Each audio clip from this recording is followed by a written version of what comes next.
representing the Northern region from Club 48, speaking to the topic of the business with a warning bell at 8 minutes. Please welcome Marg Joyner.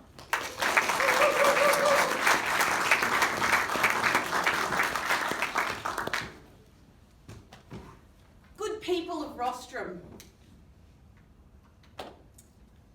Good people of Rostrum. Good people of Rostrum. Sorry. You are all good, aren't you? There's no outstanding taxes, unpaid parking fines. You don't park without permission in those disabled spots, and I know you all pick up after your dogs. And I know what you're all thinking. It's none of your business. And you'd be right. It's none of my business. Increasingly, however, it's becoming somebody's business. It's becoming big business. It's becoming the business. Let me explain. Your personal habits, all those things I just mentioned, as well as hundreds, if not thousands, of other snippets about you are worth money. They're worth a lot of money. And so data harvesting has become now the business to be in. Where does all the data come from? Well, some of it you're giving away freely and cheaply. I have a Flybuys card. I'm sure a lot of you do too. And at the moment, I'm in a race to the death to collect 30 little plastic items for my grandkids. It's killing me. But if anybody would like to swap a miniature toothpaste, please see me later. Each time I shop at Coles, I scan my Flybuys card. And look, it's a great thing. Somewhere after the time that I've spent an enormous amount of money, I'll get $10 off a shop. I also have the Coles app on my phone. And it alerts me to the specials. What's wrong? This is all working for me. It's going beautifully. Because I get ads, not for dog food, but for cat food. I get to know when certain washing powder's on special, and it's only the sort that I use. I get alerted when certain brands of chocolate are on special. And that seems to come around quite frequently. But all of this, surely, is working to my advantage. My Flybuys card, my Coles app, my Woolies card, my Katie's card, my autograph card, my Strand Bags card, the one that I have for the chemist, there's a few. And now I've tried to absorb them all into one app so that I don't need to keep all the cards. But all of these are contributing to my data profile. Where I shop, when I shop, what I buy, what's my average weekly spend. You know, if you know that, you can start to work out the sort of income bracket I sit in. So, then there are other points of data that are being collected. Now, I've already mentioned the app on my phone, but what about the phone itself?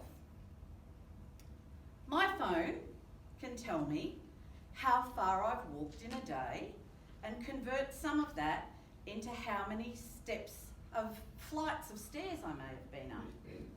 Not a lot, generally speaking. But again, unwittingly, it's creating data points about my state of health. Recently, I was having a conversation with with a colleague about long distance flights to London and how, if I ever get the opportunity to do it again, my preferred route, rather than going through Dubai, would be to spend a day in Singapore. I got back to my computer at work, and down the side in the ad bar were offers for hotels in Singapore. And then I got a bit freaked because I couldn't quite make the connection. But you see, Siri, who's with me all the time, had. She's listening. She's there to make my life easier, because when I get in my car at night, there's a little button on the steering wheel I can press to send a message, to read an unread message, or to make a phone call. I'm putting out data all of the time, through my cards, through my apps, through my phones, through all sorts of preferences. And now, the aforementioned car, which is only relatively new, purchased earlier this year. When I get in of a morning, my phone lights up and tells me how long it's going to take me to get to work, even though I haven't told it I'm going to work. And sometimes, just because I like to feel smug, I say it's my day off and you didn't even know. Ha! It just makes me feel better. I'm giving up information about myself all the time. And yes, it sometimes works to my advantage. Letting people know I'm in Sydney when a friend says, got a spare ticket, want to come and see Hugh Jackman? Hell yeah, I'm there. But it's also mapping out my life. Now, there are other ways in which data is collected about you that you may not be aware of. And one of these is through the multiple numbers of cameras and screening devices we have out in our society. Because facial recognition technology, which I actually found to be very clever a few years ago when I got my first Apple computer, uploaded all of our photos on it and said, isn't that funny? It knows which ones are me and which ones are him and which ones are Uncle Fred and which ones are Nana. And it can't work out one cat from the other, but at that point it was quite clever. And it's moved on a long time now. And your face can be recognised all the time in multiple places where you're being photographed. Recently, many of you will have heard about Cambridge Analytica, a company who, with the aid of Facebook, got into quite a bit of trouble. When it was found out the data that people had at Cambridge Analytica, each of the individuals that they had information on had on average 5,000 data points connected to them. Just think about that for a moment. Do you even know 5,000 things about yourself? Because they did.